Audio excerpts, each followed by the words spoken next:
రోజు ఉన్న ఇబ్బందులను అధిగమించి ఇక్కడ 6,956 మంది తెలంగాణ నిరుద్యోగ యువకులకు విద్యార్థులకు ఉద్యోగ అవకాశాలు ఈ ప్రభుత్వం కల్పిస్తే ప్రధాన ప్రతిపక్ష నాయకుడిగా మనస్ఫూర్తిగా ఈ ఆడబిడ్డలను ఆశీర్వదించకపోతే నీకు ఆ ప్రధాన ప్రతిపక్ష పాత్ర కూడా దండగా అని చెప్పి ఇక్కడ ఉన్న వాళ్ళు అనుకునే ప్రమాదం ఉంది. చంద్రశేఖరరావు గారు,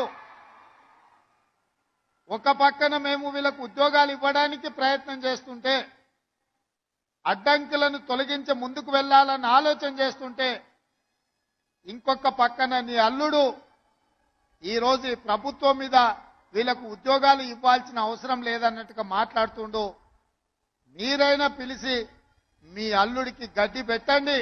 ఈరోజు ఈ పేదోళ్ళ బిడ్డలకు ఉద్యోగాలు ఇవ్వడం ద్వారా ఇన్ని